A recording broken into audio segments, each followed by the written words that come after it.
वक़ाल अर्रसूल या रब, अल्लाह अकबर। वो क्या ही सिचुएशन होगी जब रसूलुल्लाह सल्लल्लाहु अलैहि वसल्लम खुद अल्लाह ताला से मुखातिब होंगे और कहेंगे कि या रब, इन्ना कौमी इत्तखज़ू हाज़ल क़ुरआन महजूरा। मेरी इस कौम ने, कोई शक नहीं, इन्होंने इस कुरान को, हाज़ल क़ुरआन, और यहाँ अल्लाह ने लफ्ज़ हाज़ा इस्तेमाल किया, ज़ालिका नहीं।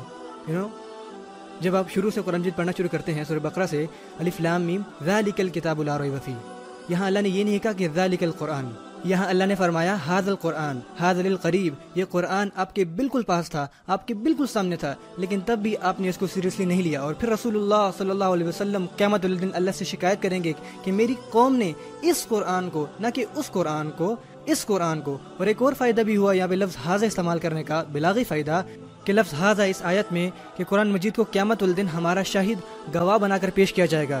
जैसे अदालत में आप गवाह लाते हो और फिर सबूत लाते हो, और फिर उन सबूतों की बिना पे आप कहते हो कि ये सबूत है और ये इंसान मुजरिम है, तो क़यामत के दिन कुरान बज़ाते खुद सबूत बन के आएगा। हमारा मुकदमा पहले ही बहुत बुरा होगा और फिर कुरान को गवाह के तौर पे, सबूत के तौर पे पेश किया जाएगा, और वकील खुद रसूलुल्लाह सल्लल्लाहु अलैहि वसल्लम होंगे, और वो कुरान की तरफ इशारा करके फरमाएंगे कि इन लोगों ने, मेरी इस कौम ने, इन्होंने कुरान को महजूरन किया, इन्होंने इसको महजूरन लिया। हजर अरबी ज़ुबान में कहते हैं तरक शैअन, हजरतहु हजरन, यानी तरकतहु अगफलतहु, आपने किसी चीज़ को सिरे से फरामोश कर दिया, नज़रअंदाज कर दिया, बहुत पीछे छोड़ दिया। मेरे ख्याल से यहाँ जो उर्दू बोलने वाले बैठे हैं उनको हिजरत का मतलब पता होगा, टू माइग्रेट समथिंग, किसी चीज़ को छोड़कर चले जाना। इस आयत में मतरूकन नहीं कहा गया, मतरूकन का मतलब होता है पीछे छोड़ देना, महजूरन का मतलब होता है कि बहुत पीछे छोड़ देना। उन्होंने कुरान को सिर्फ छोड़ा नहीं, उन्होंने कुरान को बहुत बहुत पीछे छोड़ दिया, वो उसके करीब भी नहीं थे, उन्होंने उससे कहीं बहुत दूर हिजरत कर ली। और मैं आज अपने आप को और आप सबको ये याद दहानी करवाना चाहता हूँ कि जो किरदार कुरान हमसे मांगता है, अगर हम उससे बहुत दूर हैं, वो किरदार हमारे अंदर नहीं है, यहाँ तक कि हम उसकी तिलावत भी कर रहे हैं, तो ये भी कुरान से हिजरत की निशानी है। हम अभी भी कुरान से बहुत दूर हैं, यानी हम उसकी तिलावत करने के बावजूद भी अपने किरदार में कोई तब्दीली नहीं देखते, तो हम उससे बहुत दूर जा रहे हैं। और ये बनी इसराइल की खसूसियत थी। और सूरह फुरकान कुरान की 25वीं सूरत है, ज़्यादा लंबी सूरत नहीं है, तो जब आप घर जाएं तो आप इसकी ट्रांसलेशन पढ़ सकते हैं। और ये एक इंतहाई खूबसूरत सूरत है कुरान मजीद की। और इसके आखिर में पूरा का पूरा लिखा है कि मुसलमान का कैसा किरदार होना चाहिए, मुसलमानों की शख्सियत को कैसा होना चाहिए। और ये तब क्यों कहा गया जब रसूलुल्लाह सल्लल्लाहु अलैहि वसल्लम ने शिकायत की कि लोगों ने कुरान को छोड़ दिया है, क्योंकि जो इंसान कुरान को नहीं छोड़ता उसकी शख्सियत दूसरी किस्म की होती है।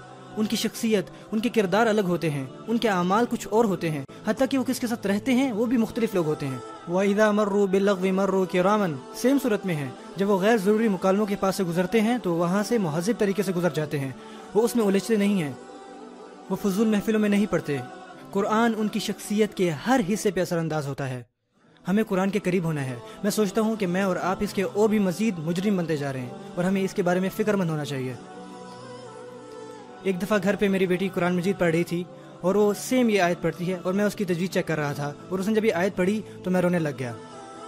तो वो मुझसे पूछते कि अब आप क्यों रो रहे हैं? मैंने कहा क्योंकि जो अल्लाह ने यहाँ फरमाया है। उसने पूछा कि अल्लाह ने यहाँ क्या फरमाया है? मैंने कहा कि वो कह रहे हैं कि रसूलुल्लाह सल्लल्लाहु अलैहि वसल्लम कुछ लोगों के बारे में शिकायत करेंगे जिन्होंने कुरान को छोड़ दिया होगा। तो उसने कहा कि पर हमने तो कुरान नहीं छोड़ा, हम तो पढ़ रहे हैं। और मैंने कहा कि बेटा, अगर ये सिर्फ पढ़ने के बारे में होता तो ज़्यादा आसान होता, ये सिर्फ पढ़ने के बारे में नहीं है। हमें इस किताब से मोहब्बत होनी चाहिए। क्या हम ये साबित कर सकते हैं कि हम इस कुरान से ज़्यादा मोहब्बत करते हैं उस नई मूवी के मुकाबले में जो आती है, या किसी वीडियो गेम के मुकाबले में? क्या हम इसके साथ ज़्यादा वक्त गुजारते हैं? क्या हम ऐसा बनना चाहते हैं कि जैसे ये कुरान हमें बनने को कहता है? लड़के उस तरह मजबूत पहाड़ की तरह दिखना चाहते हैं जैसा वो उन तस्वीरों में देखते हैं, और लड़कियां किसी और की तरह दिखना चाहती हैं। लोग एक दूसरे की तरह पैसा कमाना चाहते हैं, लोग उनको आइडलाइज करते हैं। लेकिन कौन आप वसल्लम की सुन्नतों पे अमल करना चाहता है, जिनकी ज़िंदगी हमारे लिए एक बेहतरीन मिसाल है? आज का हर नौजवान सोने से पहले यही सोचता है कि यार काश के मेरे पास 6 पैक्स होते, और ये कभी कोई नहीं कहता कि यार काश के मेरे पास ज़्यादा सुनती होती आप वसल्लम की। कौन ऐसा कहता है? और कैसे हम इसको नहीं छोड़ रहे? हमें ऐसे लोगों जैसा होना चाहिए जो कुरान की तरफ वापस आते हैं। सीरियसली, अल्लाह हमें इस किताब से मोहब्बत करने वाला बनाए और इसे हमारी ज़िंदगी का एक बड़ा हिस्सा बनाए, ताकि इस किताब की बरकत से हर चीज़ हमारी ज़िंदगी में रहमत लाए। अल्लाह मुसलमानों को इस किताब को समझने की तौफीक दे जैसा कि समझने का हक है, اور اللہ آپ کو بہتر والدین بننے کی توفیق دے جو اس کتاب سے محبت کرتے، اسے سمجھتے، بلکہ اپنے بچوں کو یہ پڑھانے کی صلاحیت رکھتے ہیں تاکہ آپ کے بچے قیامت کے دن آپ کے حق میں گواہی دے سکیں۔ اللہ مسجدوں اور مدرسوں کو جہاں یہ بچے قرآن حفظ کرتے ہیں انہیں نہ صرف یہ حفظ کروانے بلکہ انہیں اس کا ہر لفظ سمجھانے میں بھی مدد کرے، اور اس کے ساتھ زندگی گزارنے اور نماز میں نہ صرف اپنی زبانوں سے بلکہ اپنے دل سے پڑھنے کی توفیق عطا فرمائے۔ اللہ ہمیں ان لوگوں میں سے بنائے جو واقعی قرآن کے ساتھ جیتے ہیں اور قرآن ان کے دل میں موجود رہتا ہے۔ بل ہوا آیات بینات فی صدور الذین اوتوا العلم، یہ آیات ہیں جو ان کے دلوں میں رہتی ہیں جنہیں علم عطا کیا جاتا ہے۔ اللہ ہمارے دلوں میں اسے پیوست کر دے۔ بارک اللہ لی ولکم فی القرآن الحکیم۔ والسلام علیکم ورحمۃ